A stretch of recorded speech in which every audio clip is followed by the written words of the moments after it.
Olá, seja muito bem-vindo, seja muito bem-vinda a mais um estudo do Evangelho de Marcos.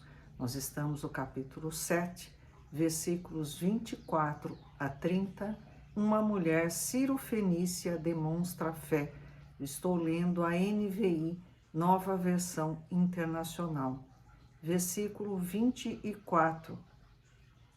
Jesus saiu daquele lugar e foi para os arredores de Tiro e Sidom. Entrou numa casa e não queria que ninguém o soubesse. Contudo, não conseguiu manter em segredo a sua presença. Bom, ele chegou nessa região. Tiro e Sidom são duas cidades portuárias que ficam ao norte de Israel e eram cidades cananeias, ou seja, elas não eram da região judaica. Jesus tinha saído de Betsaida e ido até esse local, foi até uma casa, queria ficar quietinho, sem que ninguém soubesse, porque o texto não fala, nós não sabemos. Mas ele queria ficar lá, mantendo em segredo, que ele estava lá, mas sem alarde. Versículo 25. De fato, logo que ouviu falar dele, certa mulher, cuja filha estava com um espírito imundo, veio e lançou-se aos seus pés.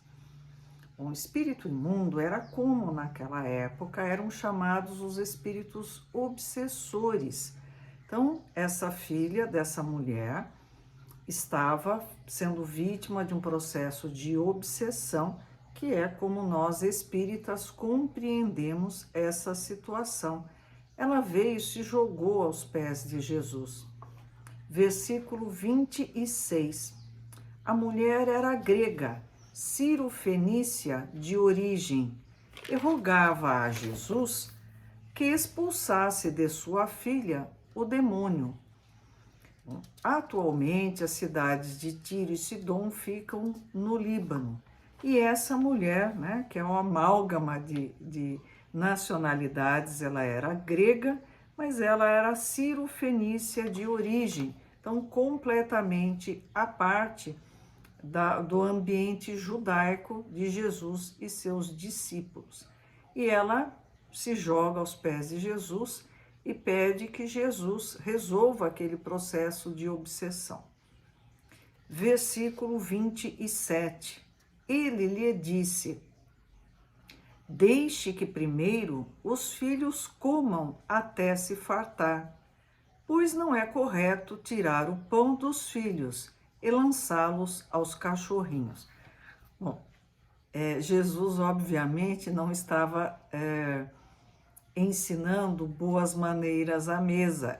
Ele disse assim, não, olha, quando a gente está comendo, primeiro, as pessoas que estão sentadas à mesa comem, quando elas estão satisfeitas, aí você pega, né, e dá o resto para o cachorro. Bom, no tempo de Jesus, que hoje em dia o cachorro, se bobear, está comendo num prato junto com a família, quando não, está embaixo da mesa, do lado, e a gente dando, né, um pedacinho de tudo para eles. Mas o que ele quer dizer? Ele está falando sobre isso, sobre primeiro os filhos comem, depois dá para o cachorro. Do que ele está falando? Claro que não. Os cachorrinhos naquela época e hoje também eram animais de estimação. Jesus está dizendo que a prioridade é servir os alimentos. Que alimentos são esses? São os ensinamentos que ele trouxe a respeito do reino de Deus. Então, primeiro aos filhos. Quem são esses filhos? São os judeus, que é o povo escolhido pela primeira revelação Moisés, povo judeu, segunda revelação Jesus, povo judeu. Então, primeiro esses ensinamentos foram dados aos judeus e não deixar que os animais de estimação, né, os gentios, ou seja, os não-judeus, interrompam a refeição da família. Então, assim, um grupamento judeu, primeiro eles vão ter acesso aos ensinamentos a respeito do reino de Deus. E não dá para parar a coisa na metade, para ajudar os que não são judeus.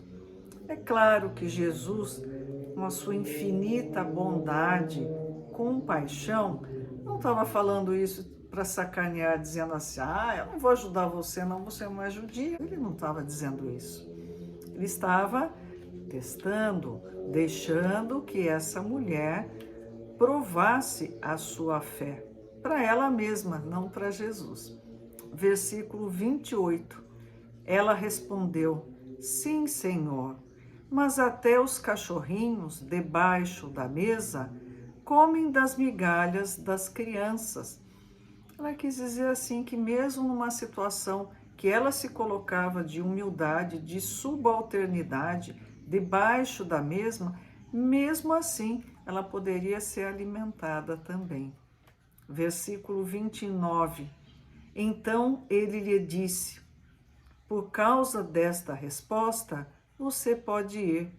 O demônio já saiu da sua filha. Versículo 30.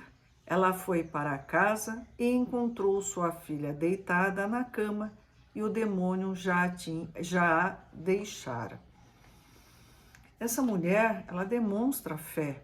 Mesmo ela não participando da cultura judaica, ela acreditava no poder curador de Jesus. E ela disse, não, Jesus, eu estou aqui embaixo da mesa esperando.